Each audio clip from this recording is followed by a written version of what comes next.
Тәубе қалай болады? Қалай истихфар болады? Осы жайлы сіздерге бір тоқталып берейін. Алла нәсіп етсін иншалла. Енді құрметті жамағат, Алла субханала тағала мейірімді. Біз сол мейірімді ұмытпауымыз керек. Рақымды. Және пайғамбарды жіберді бізге. Және үмметтің қайырлысы болдыңдар деді. Сол пайғамбарымыздың өзі әлемге рақым етіп жіберілген. Алла субханала тағала Құран-ы Кәрімде айтады: "Астағфирулла, ва ма арсалнака илля рахматан лил аламин" дейді. Пайғамбарымызға айтып отыр: біз сені әлемге тек рахма үшін жібердік дейді. Рақым етіп жібердік дейді. Сондықтан сол рақымдылық бәріміздің бойымыздан табылу керек. Бір-бірімізге кешірімді болуымыз керек. Бір-бірімізге мейірімді болуымыз керек. Сол мейірімділікпен бұл дүние тұр. Әрбір ісімізде Алланың екі есімін айтамыз, Рахман болған, Рахим болған деп. Неге біз Бисмиллахир-рахманир-рахим деп асымызды бастаймыз? Бисмиллахир-рахманир-рахим деп жұмысымызды бастаймыз.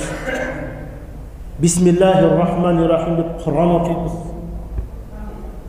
Әр кез бізге Алланың рахымды, Рахим екендігін еске салып отыру үшін. Сондықтан біз Алланың рахметінен күдер үзбеуіміз керек. Алла субхана тағала Құран-ы Кәрімде мынадай бір аятта айтады: Астағфирулла. Құл я ғибади.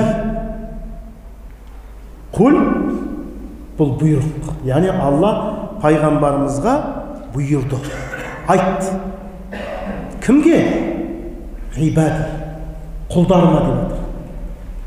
Біз қандай бір күнәға белшемізден батпайық, Алла бізді не деп жатыр? Құлым деп жатыр. Менің құлдарыма айт дейді, ей Мұхаммед деп жатыр. Саллаллаху алейхи салам. Әлі қандай құлдарына? Әлләзина асрафу аля анфусихим. Яғни күнәға белшесінен батқан менің құлдарыма айт дейді. Ла тақнату мин рахматилла. Менің рахметімнен күдер үзбесін дейді. Ескерту. Кімге? Өзінің күнәға батып шектен шыққан құлдарыма айт дейді. Мені Алла кешпейді. Мені кешсе білмеймін. Мендей күнәсі деген адам жоқ демесін дейді. Олай демесін дейді.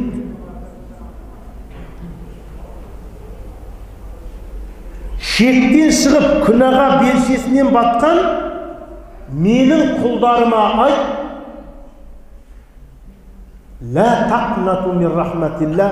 Алланың рахметінен күдер үзбесін дейді. Сондықтан біз не дейміз? Үмітсіз шайтан. Шайтанда ғана үміт жоқ. Қалған тірі пендеде, мұсылман пендеде үміт бар.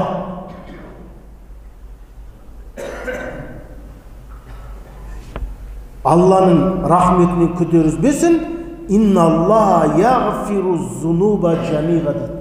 Алла тағала күнәнің бәрін кешеді деді. Күнәнің бәрін кешеді. Шірікті деме деді. Серік қосуды да ма, я Расулла дегенде пайғамбарымыз үндемеді дейді. Серік қосуды да кешеді Алланың елшісі дегенде пайғамбарымыз үндемеді дейді. Үшінші мәрте Алла серік қосуды ма дегенде тәубе етсе оны да кешіреді.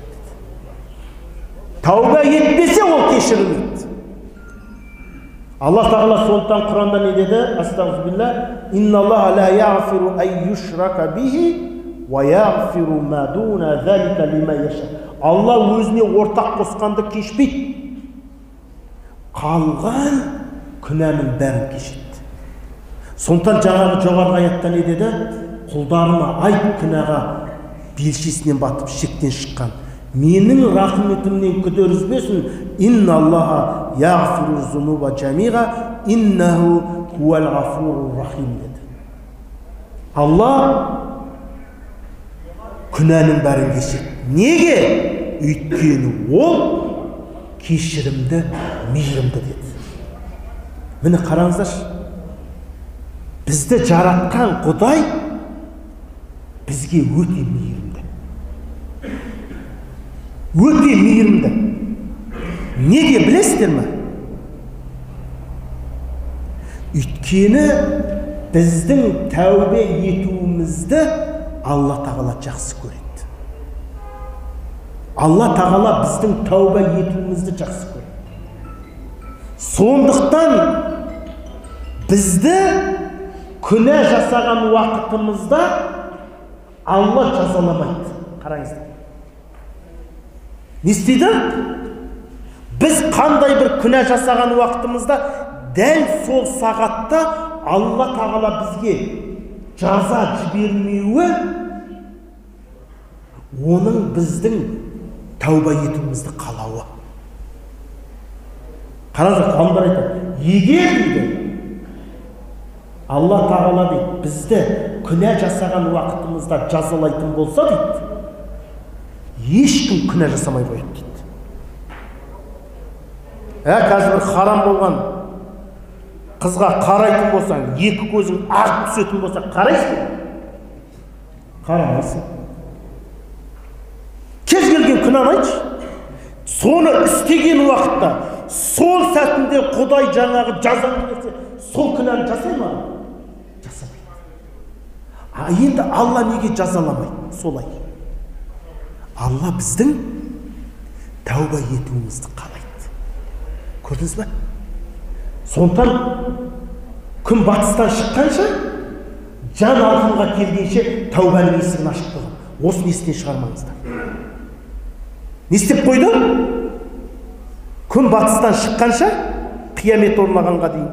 Және жанымыз алқымға келгенге дейінгі адамға тәуба жасау мүмкіндігі берілді. Бұл бауырымызға 70 жыл өмір берілген болса, сол 70 жасқа дейін тәубаның есігі ашық тұрады. Тәубаның есігі ашық тұрады. Өйткені Алла бізден нені қалайды? Тәубе еткенімізді. Сондықтан бізге күнә жасауға мүмкіндік беріп қойған. Соғыстыда ма? Не істеуге? Деп күнә жасап жүрмеңіз, ертең барып, Алла тәубаны жақсы көреді екен, мына бір нәрсені істеп алайын да, сосын кешке мешітке барып, тәубамды қылайын, Алла жақсы көреді екен деп қамаңыз. Вдруг сен жете алмай қаласың. Көрдіңіз бе? Сондықтан тәубаны кешіктірмеу керек. Тәубаның есігі ашық. Сондықтан адам баласы, құрметті бауырлар, күнәға міндетті түрде тәуба жасайсыздар. Үлкен күнәға, кіші күнәлар, кішігірім қателіктер бір жұма мен бір жұманың арасында кешіріліп кете береді. Мысалы, ертең жұма. Өткен жұманы оқыдыңыздар, бұл ертеңгі жұмаға дейінгі аралықта кішкентай күнәлар ертең жұма оқумен кешіріледі. Былтыр оразада жасалған күнә келесі оразамен кешіріледі арасында. Бұл кіші күнәлар. Бір умра, екінші бір умраның арасындағы күнәға кәфарат. Бір ораза, екінші бір оразаның арасындағы кәфарат. Бір жұма, екі жұманың арасындағы кәфарат. Бір намаз, екінші бір намаздың арасындағы кәфарат. Қазір шамды оқып алды, біреу күнә жасады, кішігірім күнә. Қателік жіберді. Құптанды оқиды, ол жойылып кетеді. Кәфарат болады. Ал бірақ үлкен күнәға не керек? Тәуба керек. Осыны естен шығармаңыздар. Оған міндетті түрде тәуба керек. Тәуба дегеніміз не? Тәуба дегеніміз әр-руджух дейді, яғни тілдік ұғымда қайту дегенді білдіреді. Ал енді шариғи үкімге келген кезде негізі асылында күнәні тоқтату ғой. Сол тәуба дұрыс болу үшін 3 шарт бар. Егер күнә пенде мен Алланың арасында болса, мына 3 шарт орындалу керек. Сол кезде ғана барып тәуба дұрыс болады. Егер бұл 3 шарт табылмаса, тәубаңыз дұрыс емес. Бірінші, тоқтату керек. Нені? Күнәні. Не істеуіміз керек? Күнәні. Біреу арақ ішеді. Тәуба қылғысы келді, тоқтатады. Темекі тартады. Тәуба қылғысы келді, тоқтату керек. Зинаға барып жүр. Тәуба қылғысы келеді, тоқтату керек. Сондықтан тәубаның бірінші шарты адам жасап жүрген күнәні тоқтату керек. Екінші шарт қандай? Екінші шарт өкіну керек. Адам жасаған күнәға не істемеу керек? Қуанбау керек. Қуанып еске алмау керек. Ақ шіркін, қайран 25 деп бір күнәңді айтқың келіп, соны есің алып, бір масаттанып, ішіңнен бір қуанғандай болсаң, ол күнә қайта жазылады. Сондықтан адам күнәні тоқтату керек, өкіну керек. Үшінші, қайтып соны жасамауға ниет ету керек. Осы 3 шарт табылған уақытта күнә не істейді? Тәуба дұрыс болады. Егер бұл 3 шарттың біреуі болмаса, тәуба дұрыс емес. Қайта жасау керексің. Енді ғалымдарымыз айтады. 3 шартты орындады. Арада ұзақ уақыт өте ме, қысқа мерзім өте ме, күнәні қайта жасап қойды. Қайта тәуба істейді. Қайта жасап қойды. Қайта тәуба істейді. Тәубаны тоқтатпау керек. Ал егер күнә пенде мен пенденің арасында болса, жаңағы 3 шартқа 1 шарт болсын 4 болады. Ол сол кезде ғана дұрыс болады. Бұл кісі көлігін ақ қойды, тартып. Үндей алмады. Соттасамайды, шамасы жетпейді. Болды ақ қойды. Енді бір күн Алла жүрегімді ашты. Намазға келдім, намаз оқыдым. Бірақ мен күнәм бар ғой. Қандай үлкен күнәлар.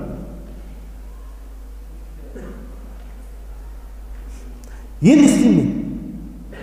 Тәуба етуім керек. Демек, 4-ші шарт, бұл кісінің затын орнына қоюым керек, кешірім сұрауым керек. Бұл кісінің затын орнына қоймайынша, бұл кісі кешпейінше, Алла бізді кешпейді. Сондықтан адамның қақы ол ауыр. Алла өзінің алдына келген пендесін қалағанын кешеп, қалағанын азаптай өзі біледі. Бірақ Алланың мейірімі кең. Сондықтан Алла Субхану тағала не деп жатыр? Пендем менен күдеріспесін дейді. Ал адамның алдына келгенде, адам кешпейм, ақыретте алам десе, Алла ақыретте алып береді. Сондықтан оны Алла кешпейді, әлгі адам кешпейінше. Бұл кісі мені кеш, бауырым болды, кештім, ұмыттық өткен нәрсе ғой, қайтесіз деп. Кешпейінше Алла мені кешпейді. Маған десе қандай жақсылық жасап. Көрдіңіздер ме? Сондықтан құрметті бауырлар, үлкен күнәға міндетті түрде тәуба керек. Осыны жеткізіңіздер. таубаға келген, Құдайға бет бұрған, ақыретке дайындалған әрбір адам істеген күнәсіне тауба ету керек. Мен не айтқым келіп отыр? Біреулер жол салу керек болды. Сол жолдан 3 сантиметр асфальтты жеді. Бүгін намазға келді. Оразасын ұстады. Мешіт салды. Медресе салды. 100 адамды умраға жіберді. Әлгі күнәсіне тауба етпейінше Алла оны кешірмейді. Маған десе 1000 мешіт салса да. Ол не? Жаңағы 3 сантиметр асфальттың құнын қайтару керек.